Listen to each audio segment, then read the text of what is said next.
Maintenant, cette église qui venait de naître dans le Nouveau Testament reste le modèle que nous devons nous efforcer à suivre. Amen.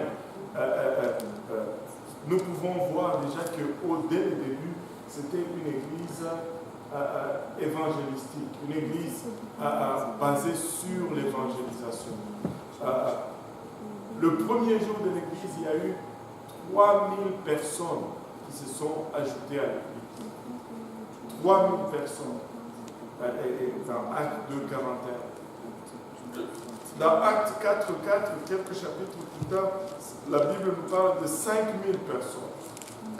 Dans Acte 5, la Bible nous parle d'une multitude de personnes.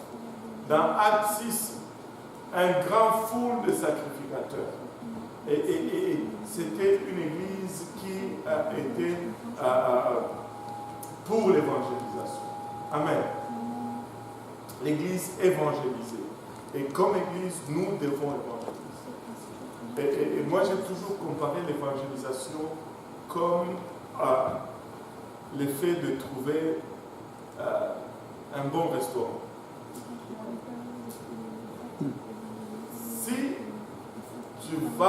Si tu trouves un bon restaurant, tu as toujours tendance à partager cela avec les gens. Amen. Si tu veux manger, va là-bas. C'est vraiment une très bonne place. La nourriture est bonne là-bas. Si tu veux sortir avec ta fiancée, va là-bas. C'est une bonne place. Vous allez bien manger. C'est un bon restaurant. On n'a pas peur de donner une référence pour un bon restaurant. Or, l'église, c'est vraiment un restaurant spirituel. On vient pour manger spirituellement. On vient pour se nourrir spirituellement. Nous faisons cela. Je peux étendre cela même sur les hôpitaux. Ne va pas à cet hôpital-là, va à cet autre hôpital, le service est meilleur. Tu sais, nous aimons partager ce que nous avons apprécié. Donc si nous ne partageons pas encore l'église, on va commencer à se demander si nous apprécions. Alors, Amen. Nous devons partager aux gens. Si nous aimons l'église, nous allons dire, va à cette église-là. En tout cas, le pasteur, il est bon, il prêche très bien. Il n'y a pas d'appel. Amen. Personne n'est avec moi aujourd'hui. Alléluia. Et cette église était caractérisée par la fraternité. Il y avait une fraternité. Regardez Acte 2, 42, nous utilisons souvent ce verset dans l'étude biblique, souvent la parole de Dieu. Il persévérait dans l'enseignement des apôtres, dans la communion fraternelle, dans la fraction des pains et dans les prières. Ils passaient du temps ensemble. Écoutez, ça c'était un fait. Si nous voulons grandir comme Église, nous devons passer du temps ensemble. On ne doit pas être des ermites. Mais non, comprenez-moi bien, si je dis nous devons passer du temps ensemble, je ne suis pas en train de dire le 400 ou 500 personnes, nous devons nous voir tous les jours. Il y a des affinités qui se créent dans l'Église, mais nous devons fraterniser avec les frères et sœurs. Je ne passe peut-être pas le temps avec Jeff, mais je vais passer le temps avec Yannick. Loretta ne passe peut-être pas le temps avec Jessica, mais elle va passer le temps avec Eugénie. Par exemple, c'est-à-dire, je ne suis pas...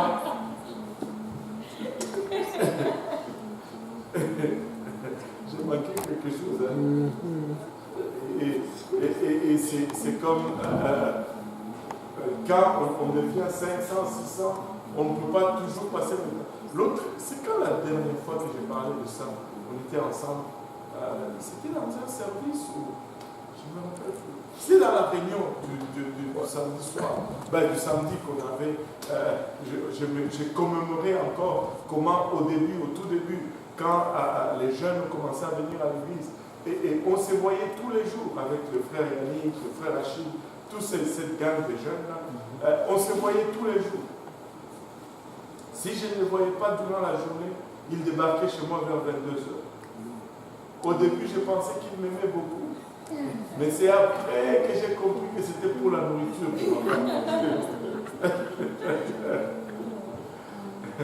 Mais on passait beaucoup de temps ensemble.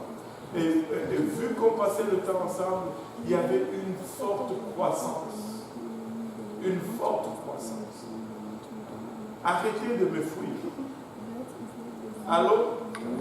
Il faut qu'on passe le temps ensemble pour qu'on puisse avoir une croissance.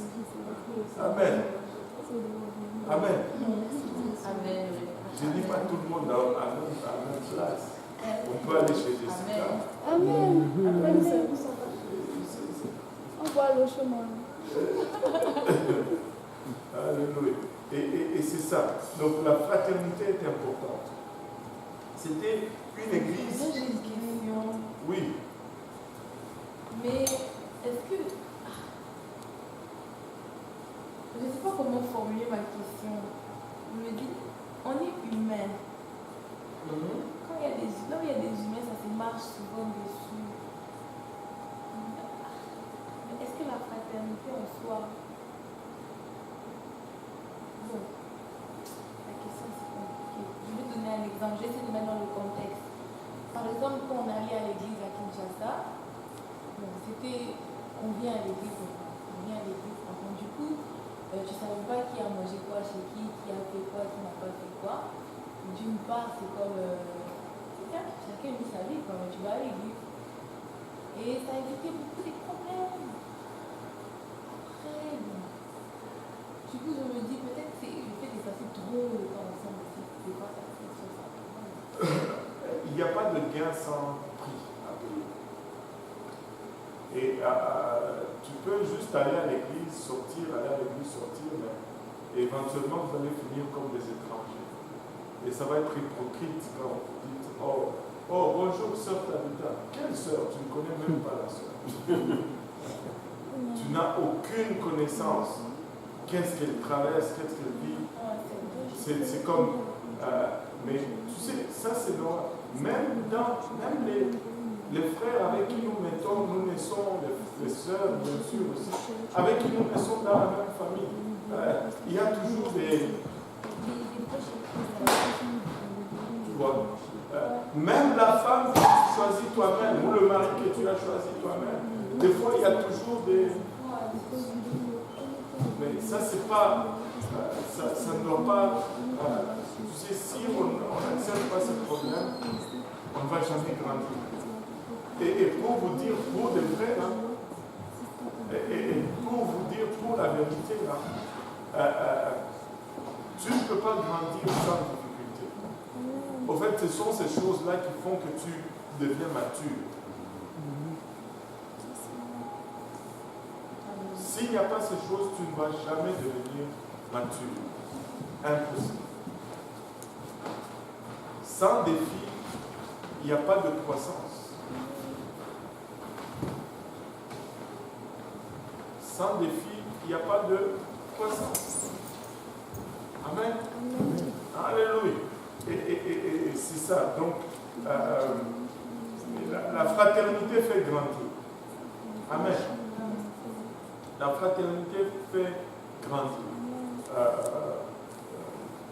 Maintenant, parmi cette église, cette église était caractérisée aussi par la manifestation de la puissance de Dieu.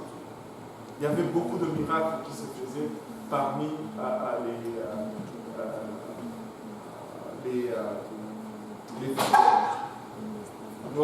Maintenant, il y a une chose, c'est que très souvent l'église aujourd'hui ou les fidèles aujourd'hui vont être induits en erreur.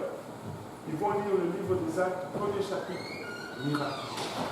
Deuxième chapitre, miracle. Troisième chapitre, 3 miracles. Ensuite, ils regardent, ils viennent aujourd'hui à l'église, pas de miracle. Ils viennent demain, pour eux c'est un autre chapitre, pas de miracle. Je dis, mais attends, il y a quelque chose qui se passe. On ne voit pas ce qu'on voyait dans le livre des Actes. Laissez-moi vous dire, on voit aujourd'hui plus qu'on voyait dans le livre des Actes. Parce que le livre des Actes, le 28 chapitre du livre des Actes, c'est 60 ans d'histoire raccourcis dans ce temps-là, dans ces chapitres. Tu peux le lire en 2 mois. Laissez-moi vous dire ceci. L'église de Saint-Laurent, c'est à peine 40 ans. Et on a vu plus de miracles qu'il y a dans le livre des Actes. 40 ans seulement. Et vous savez, il faut toujours garder le cœur à la bonne place. Amen. Alléluia. Maintenant, et cette église était caractérisée aussi par le don. Les gens donnaient à l'église. Barnabas a été celui qui a donné le don. Il a montré le chemin. Il donnait beaucoup. Et l'église a suivi. C'était une église qui a donné beaucoup. Il y en a qui se rappellent, c'est bon. Alléluia. On devrait commencer à prendre l'offrande à l'église que chez la Gabis. Alléluia. Parce qu'il y a un loyer à payer ici. Amen. Alléluia.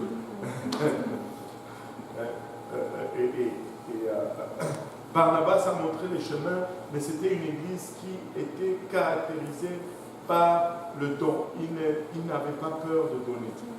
Il n'avait pas peur de donner. Il donnait généreusement. Et laissez-moi vous dire ceci, quand les gens commencent à donner, c'est toujours un signe que le réveil est à la porte. Et nous devons être une église qui donne toujours. Amen.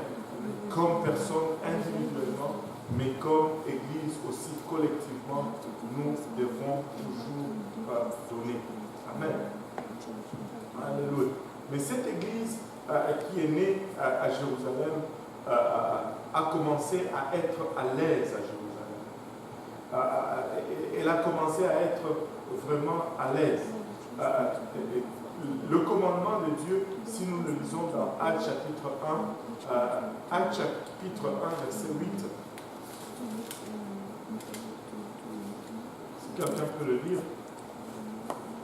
Nous recevons une puissance, le Saint-Esprit se venant sur vous, et vous serez mes témoins à Jérusalem,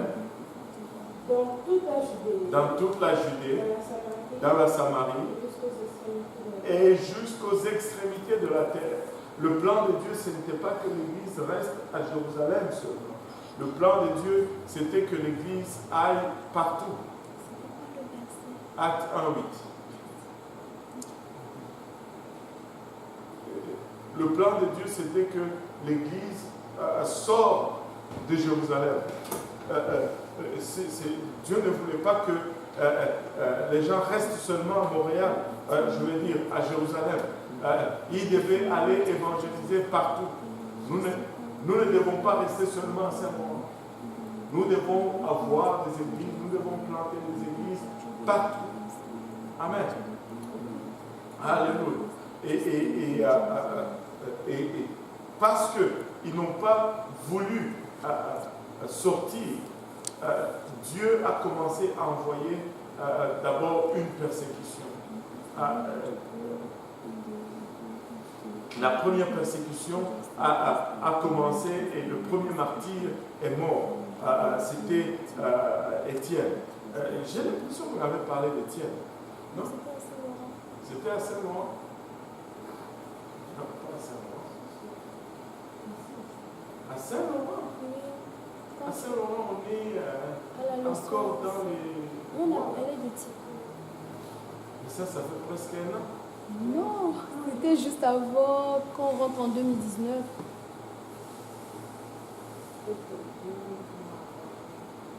Ah ouais? Oui. À Saint-Laurent? Oui, le mercredi. Le mercredi? Oui, quand on fait l'étude des mais œuvres. ça, c'est autre chose.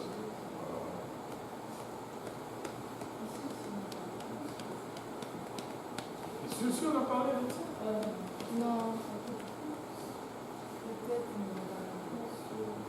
La dernière fois, on avait parlé, comme tu as dit, sur les dons. On a parlé de la transformation qu'on a le Saint. Ok, on va regarder Étienne aujourd'hui.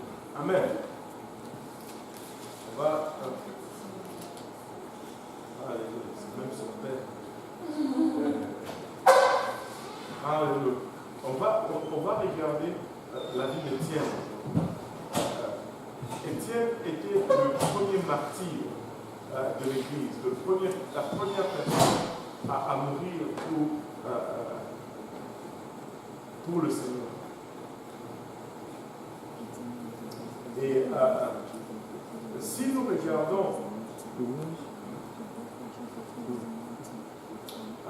regardons la vie d'Étienne, la première place où on cite son nom, c'est dans le chapitre 6, lorsque on est en train de résoudre un problème dans l'Église. Souvent, même dans la Bible, l'Église avait des problèmes quand ils étaient ensemble. Ouais, c'est sûr.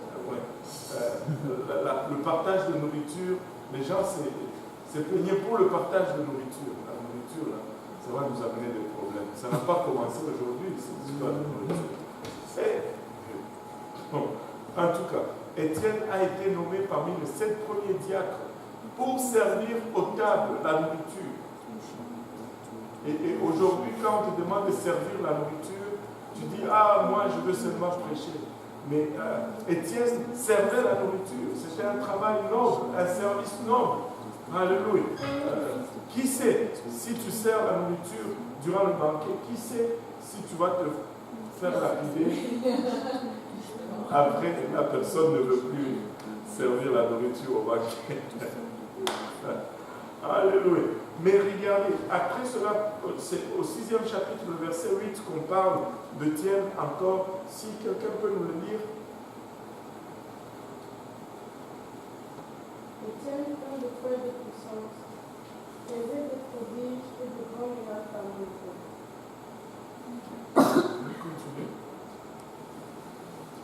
Quelques membres de la synagogue dite des affranchis, de celle des Siméniens et de celle des Alexandrins, avec les Juifs de Cilicie et d'Asie, se mirent à discuter avec lui.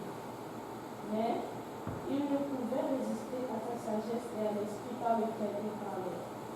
Alors ils subornèrent des hommes qui dirent, nous l'avons entendu proférer des paroles blasphématoires contre Moïse et contre Dieu. Ils émurent le peuple, les anciens et les scribes, et se jetant sur lui, ils le saisirent et l'emmenèrent au Sanhédrin. Ils produisirent de faux témoins qui dirent, cet homme ne cesse de proférer des paroles blasphématoires contre le lieu saint et contre la loi. Car nous avons entendu dire que Jésus, ce Nazaréen, détruira ce lieu et changera les coutumes que Moïse nous a données. Tous ceux qui siégeaient au Sanhédrin, ayant fixé des regards sur Étienne, son visage leur parut comme celui d'un mort. Waouh! C'est que je n'ai jamais. J'ai toujours eu de la. Tu sais, ce verset dit qu'ils l'ont regardé et son visage leur parut comme celui d'un homme. Mais néanmoins, un chapitre plus tard, ils sont en train de l'appuyer. Le fait qu'il ressemblait à un ange n'a même pas attiré la compassion. Donc arrête d'essayer de gagner la compassion. Fais juste le travail de Dieu. Fais juste le travail de Dieu. Juste donne la parole de Dieu sans crainte, ni faveur, ni hésitation. Parce que ton apparence, même s'il paraissait comme un ange, ils l'ont lapidé. Tu aurais pu croire que cela allait être. On ne va pas lapider un ange. Non. Ils l'ont lapidé quand même. Ils l'ont lapidé quand même. Et le chapitre 7 nous montre un peu l'argumentation d'Étienne. On peut voir ceci, c'est que Étienne, c'était un prédicateur qui prêchait très long. Et on ne va pas tout le lire, mais c'était quelqu'un qui prêchait très long. Bien qu'il était juste quelqu'un qui servait aux tables, il connaissait la parole de Dieu. L'exactitude de sa connaissance était extraordinaire. Quand il a été questionné, le chapitre 7 nous dit, le souverain sacrificateur dit, les choses sont-elles ainsi?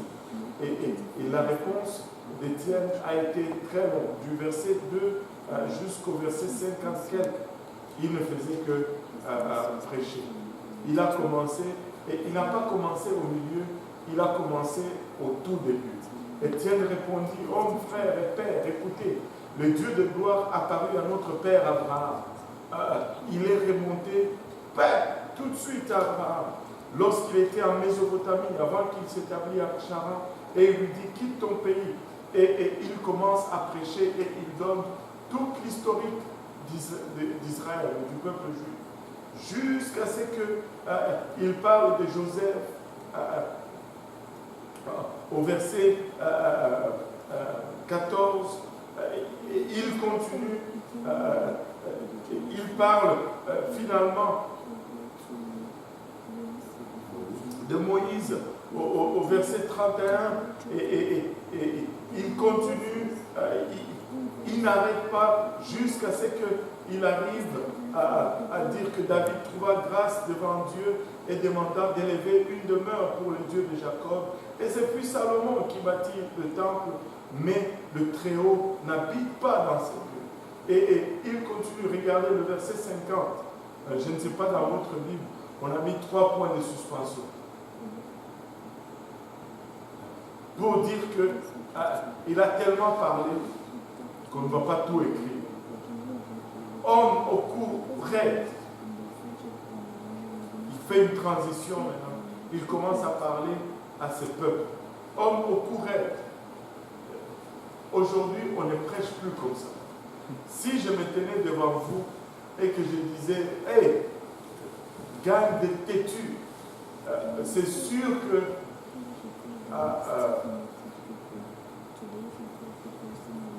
vous allez tous sortir un à un et je vais rester seul.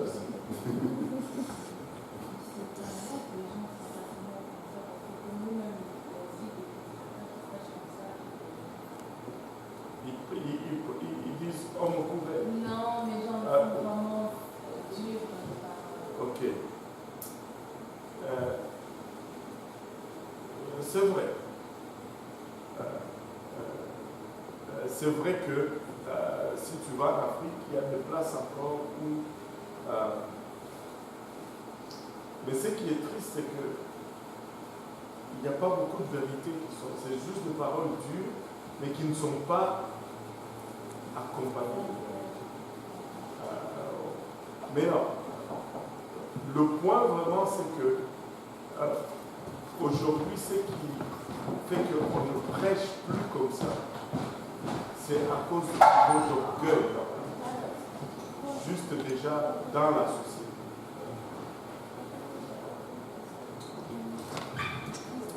Juste déjà, le niveau d'orgueil dans la société fait que on ne peut plus prêcher comme ça, parce qu'avec l'orgueil vient l'offense. Plus tu es offensé, enfin je veux dire, plus tu as de l'orgueil, plus c'est facile pour toi d'être offensé.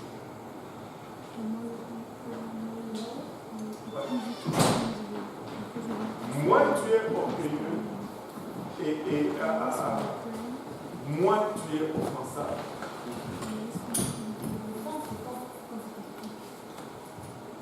Oui. Quand ça te pique, c'est quand il... Plus tu es orgueilleux, plus facilement tu es offensable. Moins orgueilleux tu es, moins offensable. Oui. Quand tu es moins orgueilleux, tu sens plus blessé en fait. Tu es moins blessé. Ah ouais, blessé. Plus tu es humble, moins tu es blessé.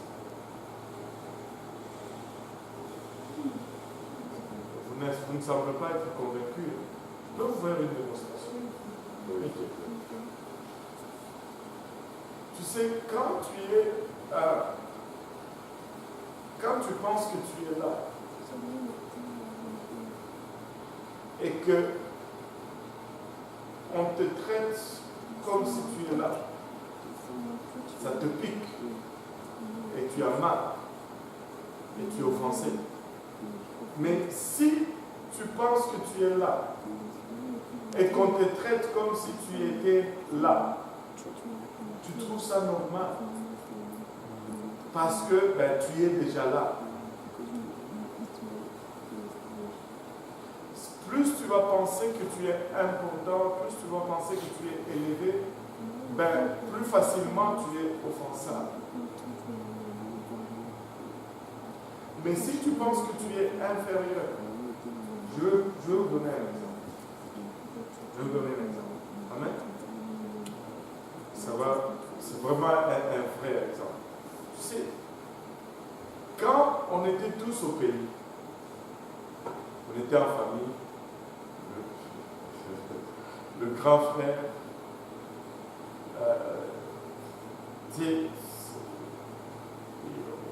on respectait le grand frère. Amen.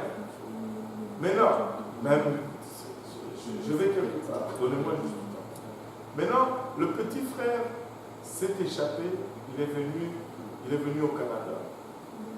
Et là, il a une vie un peu meilleure. Et le grand frère, il galère un peu. Il est encore au Congo. Et il rentre, le petit frère rentre maintenant au Congo. Là, tout le monde s'est réuni en famille. Il est content. Et là, dans l'euphorie du moment, le papa oublie que c'est lui le petit frère et que c'est lui le grand frère. Là, il prend l'argent, il donne au grand frère, il dit,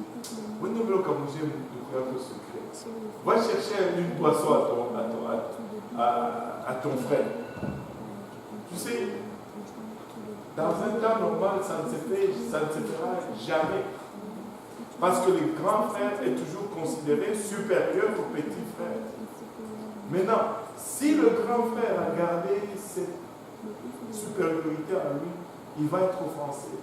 Mais très souvent, tu vas voir que le grand frère, il pense tellement qu'il est inférieur, qu'il va aller, ça ne va même pas le déranger. Parce qu'il accepte la supériorité parce que l'autre, vous comprenez? Quand tu te penses supérieur, tu es facilement offensable. Quand tu te penses inférieur, tu n'es pas facilement offensable. C'est pourquoi l'humilité, c'est une vertu. Quand tu es humble, tu t'offenses très peu et ça te sauve beaucoup de problèmes. Ça t'épargne des colères, ça t'épargne des mauvaises choses. Oui.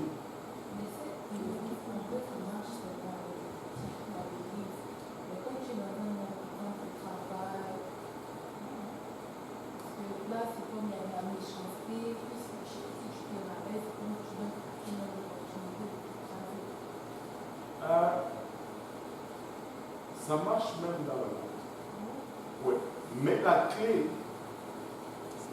c'est de... Tu sais, j'ai appris une chose avec le monde. Il y a, surtout le monde du travail, il y a quelque chose qu'on appelle le rendement. Si tu produis, tu vas toujours avoir du travail. Mais non, l'humilité, oui, il faut rester humble, même dans le milieu du travail. Mais rester humble, cela ne veut pas dire que ce n'est pas se faire marcher dessus. C'est très différent. Rester humble, c'est éviter les souffrances. Ça va t'éviter les souffrances. Tu sais, quand tu es maltraité, tu peux adresser cela dans l'humilité. Mais tu peux aussi adresser cela parce que tu es offensé et orgueilleux. Et c'est deux choses différentes.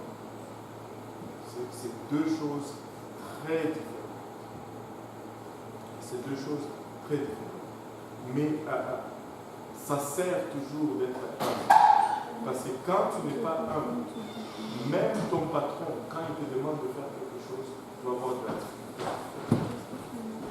Parce qu'au fait, tu ne te vois pas comme étant serviteur.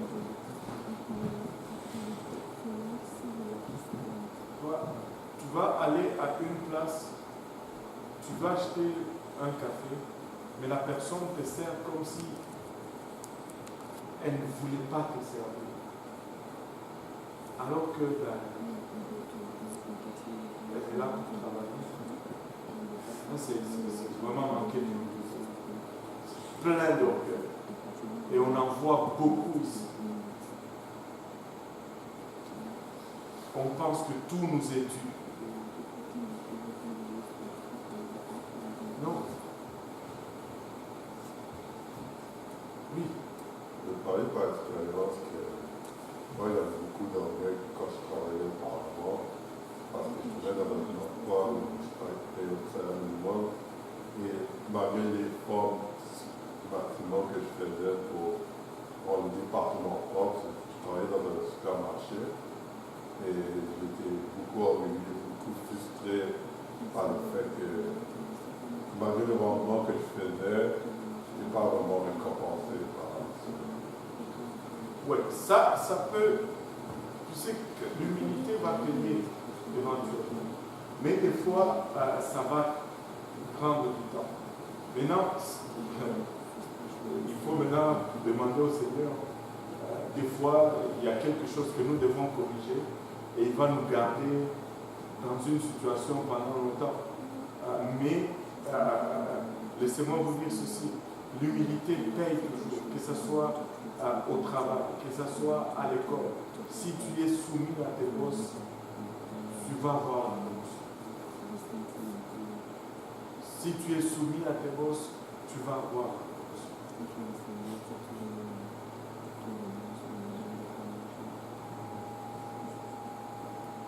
Ça marche. Ça marche toujours. De toute façon, je n'ai jamais compris ça.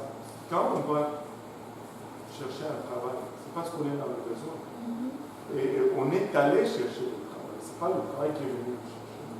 Pourquoi on ne pas faire ce qui est demandé?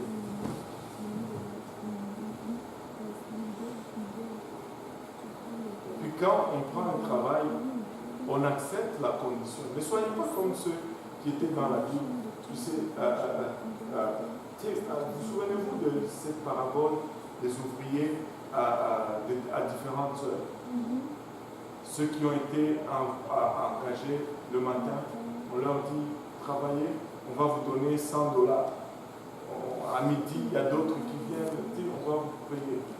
Et puis à la fin de la journée, ceux qui avaient commencé le matin, on voit ceux qui ont commencé à 16 heures. Le quart finit à 17 heures, on leur donne $100, $100. On dit, waouh! Si eux, ils ont eu $100, moi, je veux avoir plus. On leur arrive à eux, on leur donne aussi $100. Et là, ils se fâchent. Il dit, mais pourquoi vous êtes fâchés? Il dit, mais parce que nous, on a commencé depuis le matin, vous nous donnez la même chose que ceux qui ont commencé à 16 heures. C'est injuste. Il dit, mais attendez, quand on vous a engagé, quel était notre accord? $100. Alors, je peux faire de ma richesse ce que je veux. Si je décide, est-ce que je ne vous ai pas donné $100? Oui. Alors, si je décide de donner plus à celui qui est venu après, où est ton problème? Vous savez, quand vous travaillez, n'allez jamais négocier votre salaire en vous basant sur quelqu'un d'autre. Vous avez eu une entente. Si l'entente est respectée, soyez content. Si vous pensez que vous méritez plus, faites-vous valoir selon ce que vous produisez et non jamais par rapport à quelqu'un d'autre. Ne dites pas, ah, un génie fait 47 dollars de l'heure, pourquoi vous me donnez seulement 12 dollars? Vous ne faites jamais ça. Dites seulement, je fais ci, ça, je fais ci, ça, mais est-ce qu'il n'y a pas moyen qu'on améliore par rapport à mon rendement? Pas par rapport à quelqu'un d'autre. Jamais par rapport à quelqu'un d'autre. N'allez jamais négocier votre salaire par rapport à quelqu'un.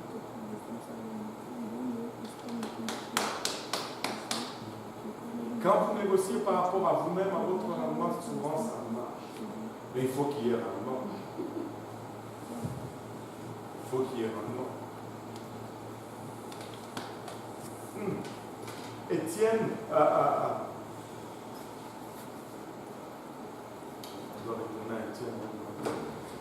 il a parlé, il a prêché avec droiture, il a prêché avec sincérité, mais la réaction de sa prédication n'était pas vraiment ce qui était attendu. Au verset 54, si quelqu'un peut le lire. Chapitre 7, verset 54. En entendant ces paroles, ils étaient furieux dans leur cœur et ils grinçaient des dents contre lui. Mais Étienne, rempli du Saint-Esprit et fixant les regards vers le ciel, vit la gloire de Dieu et Jésus debout à la droite de Dieu. Et il dit, voici, je vois les cieux ouverts et le Fils de l'homme debout à la droite de Dieu. Ils poussèrent alors des grands cris en s'ébouchant les oreilles et ils se précipitèrent tous ensemble sur lui. Les traînèrent hors de la ville et les lapidèrent. Les témoins déposèrent leurs vêtements au pied d'un jeune homme nommé Saul. Et ils lapidaient Étienne qui criait et disait, Seigneur Jésus, reçois mon esprit. Puis, s'étant mis à genoux, il s'écria d'une voix forte, Seigneur, leur impute pas ses péchés. Et après ces paroles, ils sont dormis. Wow. Et c'était le premier martyr de la parole de Dieu. La Bible nous dit, en attendant ces paroles, ces gens ont été pleins de rage. Ils étaient très fâchés. Ils ont commencé à grincer des dents contre Étienne. Mais lui qui était rempli du Saint-Esprit, et ça c'est la clé. Laissez-moi vous dire ceci. Si nous ne sommes pas remplis du Saint-Esprit, nous n'allons jamais pouvoir faire face à la persécution. Si nous ne sommes pas remplis du Saint-Esprit, quelqu'un va rentrer dans cette salle avec une arme, va nous menacer, et nous allons régner le Seigneur, nous rester en vie. Nous devons être remplis du Saint-Esprit. Nous devons prier en langue tous les jours. Tous les jours. Tous les jours. Tous les jours. Tous les jours. Mais rempli du Saint-Esprit et les yeux fixés au ciel, je l'ai dit de Stéphane, les yeux attachés au ciel, il vit la gloire de Dieu et Jésus debout à la droite de Dieu. Alléluia. Il a vu la gloire de Dieu et Jésus debout à la droite de Dieu. Passage très fameux que ceux qui croient à la Trinité essayent de faire passer pour voici le Père et voici le Fils. Ce n'est pas ceci, ce n'est pas cela. Il n'a pas, premièrement, Étienne n'a pas vu Dieu, il a vu la gloire de Dieu. Ça, c'est la première des choses. Il a vu la gloire de Dieu. La deuxième des choses, c'est que Jésus était debout à la droite de Dieu. Or, Dieu n'a pas de corps, c'est un esprit. Et je me rappelle toujours de ce moment clé dans la vie d'une sœur qui est à l'église maintenant, baptisée au nom de Jésus-Christ. Elle m'a fait sortir du service avec ce passage. Et elle était nouvelle à l'église, elle était tourmentée par la Trinité et l'unicité. Elle s'est dit, mais alors ça c'est quoi? Voici, là c'est clair, Jésus est debout à la droite de Dieu. On était dans le petit bureau à côté du sanctuaire. Et Dieu m'a inspiré. Et je lui ai posé une question. Je lui ai dit, est-ce que tu crois que là où tu es, dans cette salle où nous sommes, Dieu est là. Elle m'a dit oui, avec assurance. Parce que Dieu est partout. Et là, je me pose la question, là où tu es assis, est-ce que tu penses que tu es à la droite ou à la gauche de Dieu? Elle a fait une pause. Et puis, elle a dit, je vais me faire baptiser. C'était vraiment comme ça. C'était vraiment comme ça. Et elle s'est fait baptiser au nom de Jésus-Christ. C'était tout simplement extraordinaire. Dieu n'a pas de bras droit. Dieu n'a pas de bras gauche. Dieu est esprit. Il ne commence pas là et puis il ne finit pas quelque... Pour qu'on dise que ça c'est la droite de ce lutrin, c'est parce que le lutrin finit ici. S'il ne finissait pas là, on n'allait pas trouver la droite du lutrin. Si on dit que Dieu a une droite physique, ben alors Dieu n'est plus omniprésent. Parce qu'il est absent à sa droite.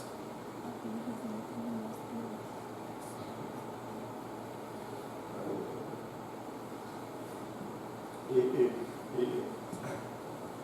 la droite de Dieu ici ne signifie pas le bras ou un côté. La droite de Dieu signifie la gloire ou la puissance. Et au fait, Étienne est en train de dire tout simplement, il a vu la gloire de Dieu, il a vu au fait Jésus debout, mais dans son expression de la gloire et de la puissance. La même chose que Jean a vu dans le livre d'Apocalypse. Ce n'était pas l'humain ou le Nazaréen qui marchait sur les plages de Galilée, mais toute sa splendeur, toute sa majesté, et pouvait être contemplée. Amen. Et quand les Juifs ont entendu cela, ils ont poussé de grands cris et ils se sont bouchés les oreilles. C'est vraiment de l'enfantillage. Tu vois, des fois, quand les enfants, tu es en train de les agacer et tu leur dis télé, et puis ils ne veulent pas écouter, ils tapent les pieds, et c'est comme ça que ces gens-là ont réagi. Et il dit plutôt, ils ont bouché leurs oreilles et ils se jetèrent tous ensemble sur lui, et le traînant hors de la ville, ils l'ont lapidé. Et il y avait un témoin qui s'appelait Saul, un personnage qu'on va commencer à étudier maintenant, et qui était là et qui gardait les manteaux de ceux qui lapidaient Étienne. Au fait, laissez-moi vous dire, pour bien jeter les pierres, ils ont enlevé leur veste. Et là, ils ont commencé à lapider Étienne. Et pendant qu'il lapidait Étienne, lui, il priait. Il disait, Seigneur Jésus, reçois mon esprit. On ne peut pas le voir vraiment ici en français, mais si on le regarde, désolé, si on le regarde en anglais, il y a un petit mot qui est omis.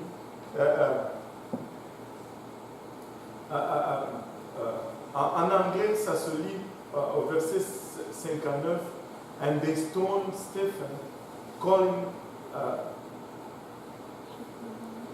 and they stoned Stephen, calling upon God and saying, Lord Jesus, receive my spirit.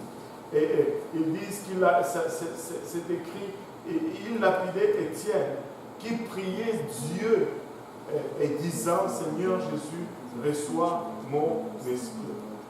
Stéphane, plutôt, Étienne, bon, je ne veux pas avoir de problème.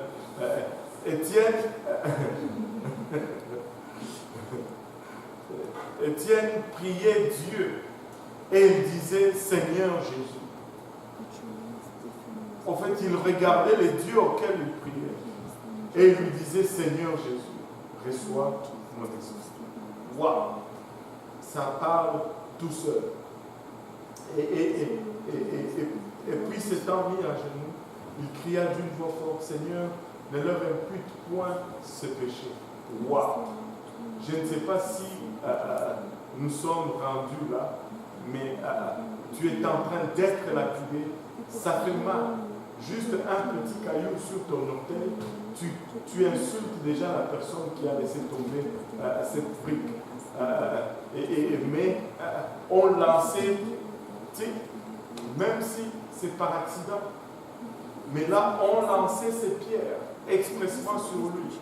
Mais quand même, il dit, Seigneur Jésus, ne leur impute pas ce péché. Parle d'humilité. Parle de l'absence totale de l'esprit de vengeance.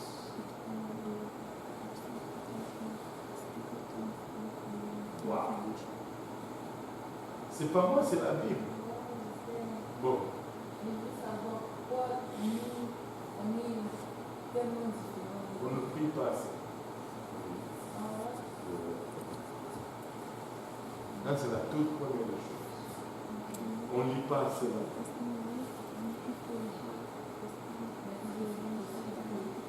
Très possible. Très possible. C'est intérieur.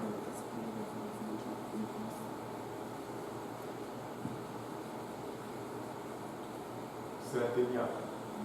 Tu sais, je vais revenir encore là-dessus, même si je vais me fatiguer avec ça. Regardez ceci. Ces gens-là, ils étaient tout pour Dieu.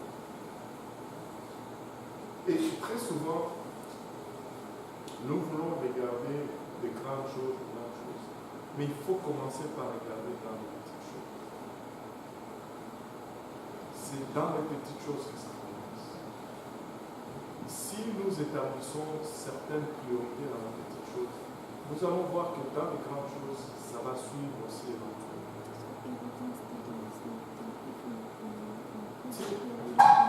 Nous allons nous battre aujourd'hui, juste pour les vêtements. Le Seigneur ne te donne même pas de nous, juste les vêtements. Nous allons nous battre. C'est clair. Et si on commence à nous jeter des pierres là-dessus, on va s'inquiéter des trous que ces pierres vont faire dans nos vêtements.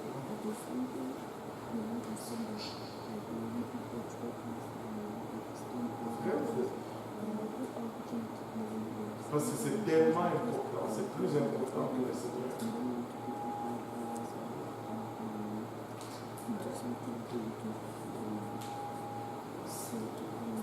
Aide-nous, Seigneur, tout ça. Mais c'est possible.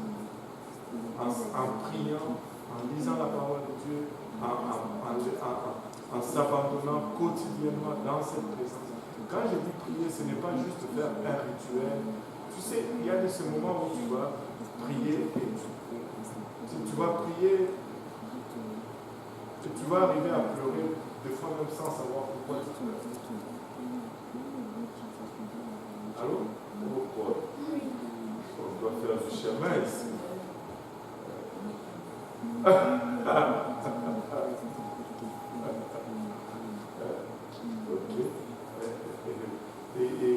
Mais tu sais, mais s'exposer quotidiennement à cette présence de Dieu nous change. Et c'est commencer à se détacher tranquillement des choses matérielles nous aide. Et éventuellement, amen. Éventuellement, on y arrive. Alléluia. Étienne a été lapidé et c'était le début de la persécution. Acte 8, verset 1 à 4. Acte 8, verset 1 à 4. Si quelqu'un peut le lire rapidement. Or, en ce jour-là, il y eut une grande persécution contre l'Église de Jérusalem, et tous, excepté les apôtres, furent dispersés dans les contrées de la Judée et de la Samarie. Et des hommes que ensevelirait Étienne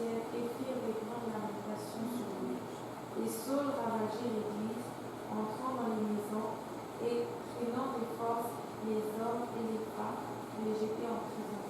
Ceux donc qui avaient été dispersés allaient de lieu en lieu, annonçant la bonne nouvelle de la parole. Wow. Ceux donc qui étaient dispersés allaient de lieu en lieu, annonçant la bonne nouvelle de la parole. Dieu a, je ne sais pas si vous vous rappelez encore, Actes 1, 8, nous avons lu que vous serez mes témoins, Jérusalem, dans toute la Judée, dans la Samarie et jusqu'aux extrémités de la terre. Mais jusque-là, ils étaient encore seulement à Jérusalem. Les 10 premières années, ils ne sont même pas sortis de Jérusalem. Ça a pris 10 ans avant qu'ils ne se mettent à sortir. Et quand ils se sont mis à sortir, ce n'était pas parce qu'ils voulaient obéir à l'ordre de Dieu, c'était plutôt pour fuir la persécution. Mais ceux qui étaient dispersés allaient de lieu en lieu annonçant la bonne nouvelle de la parole. N'attendons pas que Dieu nous envoie la persécution pour commencer à évangéliser. Amen. Commençons à évangéliser maintenant de tout cœur. Amen. Amen. Amen. Amen. Amen. Alléluia. Et ainsi, on va s'arrêter là pour aujourd'hui. Et c'est la persécution qui a chassé les gens de Jérusalem. C'est la persécution qui a conduit au fait à l'évangélisation, ou au début de l'évangélisation. C'est la persécution qui a conduit à ce que l'Église commence à obéir à la parole ou à l'ordre de Dieu. Amen. Alléluia. Est-ce qu'il y a des questions? Pardon? Croyez-vous qu'un jour, le problème qui est ici de tous, par exemple, comme à l'époque de Jérusalem, d'interdire de prêcher l'évangile? Interdire? Oui. Oh ben oui. Moi je crois que ça va arriver. Okay. On est en plein route vers cela. On est en plein route vers cela. Oui.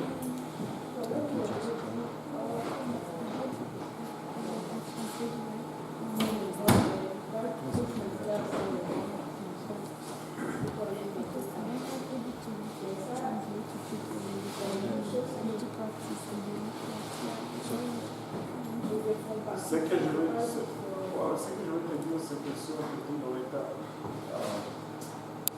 va aider à Saint-Laurent. Mon attitude ne doit pas être que je suis confortable à Saint-Laurent. Pour moi, c'est plus facile ici. Je préfère être là. Parce que très souvent, on va choisir à servir Dieu dans la facilité. C'est de cela que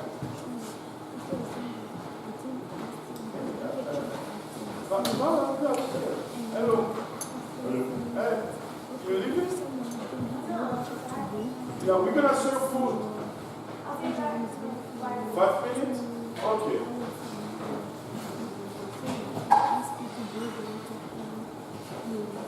Yeah,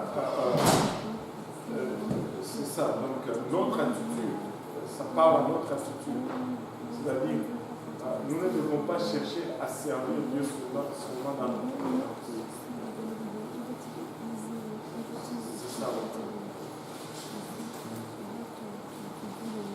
Des fois, c'est très inconvénient.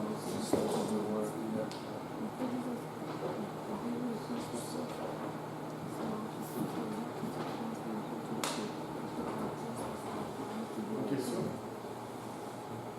J'ai l'air d'avoir une Alléluia. Alléluia. Maintenant, s'il n'y a pas de questions, on va prier et on va conclure.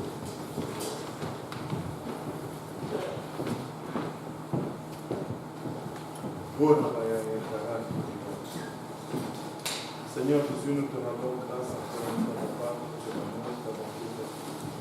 Nous te remercions pour le temps que nous avons passé ensemble dans ta présence. Nous te remercions pour ta parole, Seigneur. Nous prions, papa, que tu puisses trouver une place dans nos cœurs et pas chez nous. Nous vérité et qui se fait nous conduire jusque dans la vérité. Seigneur, nous te remercions, Papa, pour le repas que tu as apporté. Nous prions que tu le bénisses et que tu le sanctifies, Seigneur, et qu'il puisse être agréable à nos corps. Bénis la main qui a prêté, la main qui a pourvu, Seigneur Jésus-Christ. Bénis, Papa, tous ceux qui vont partager, Seigneur.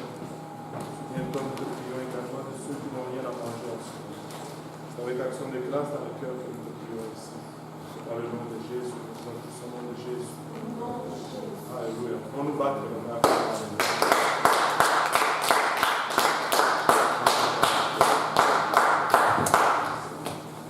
Alléluia. Et on va partager un peu de nourriture. Amen. Alléluia.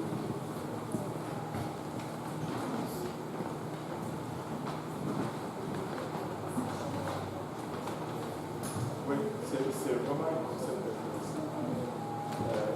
mais c'est efficace si on est dans ce on peut le faire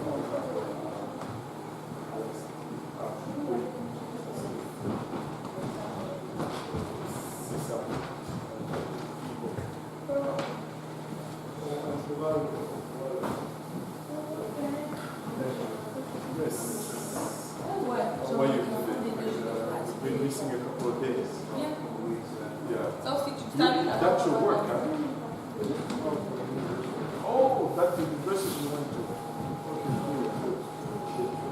So is everything coming along? Yes, sir. Do we have a phone where we can reach you now? Oh, okay, cool.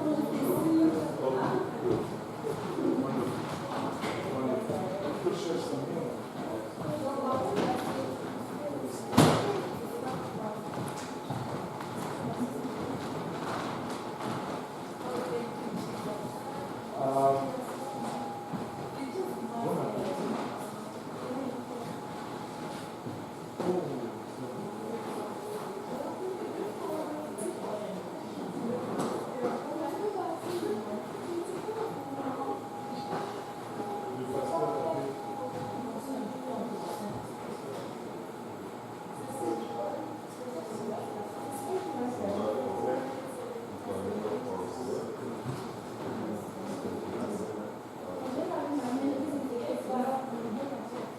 C'est pas piquant ça?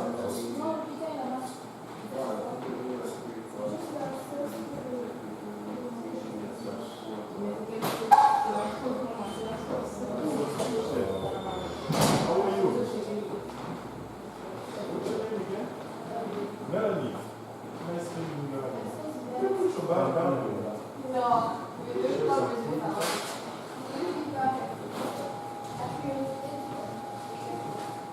How long have you been in Montreal?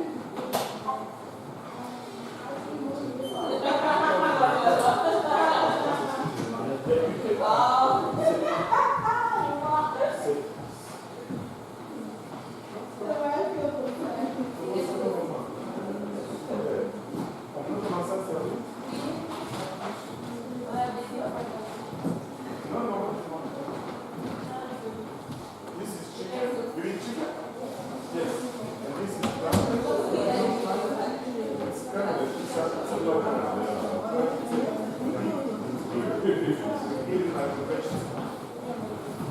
Yes. Est-ce qu'on a les ustensiles? Do you speak some French? Oh! Alors, pourquoi tu ne parles pas?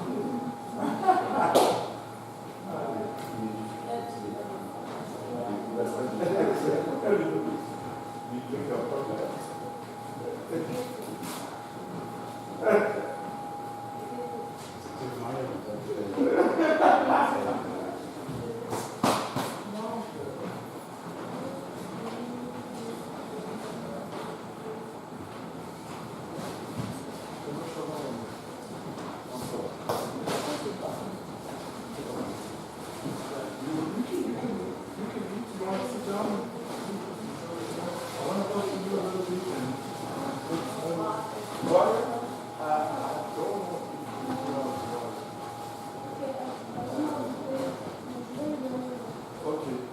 Yeah, she'll be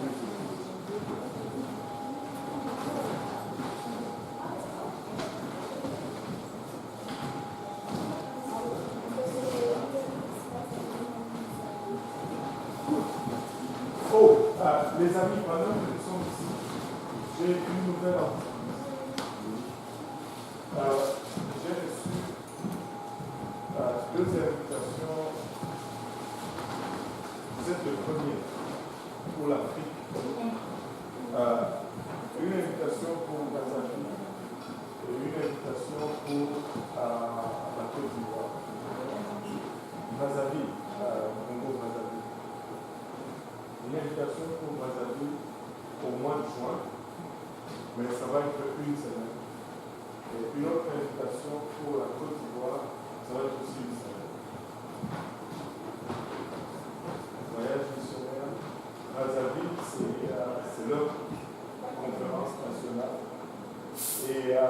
Mais il y aura aussi formation, il y a formation des jeunes, mais à Côte d'Ivoire, c'est plus c'est leur convention nationale pour les enfants. C'est une croisade des enfants. Et là, ils connaissent plus des gens qui travaillent avec les enfants. Et ça, c'est la fin juillet. Donc, tu peux. Enfin, si je vous le dis, c'est parce que je veux des volontaires pour accompagner.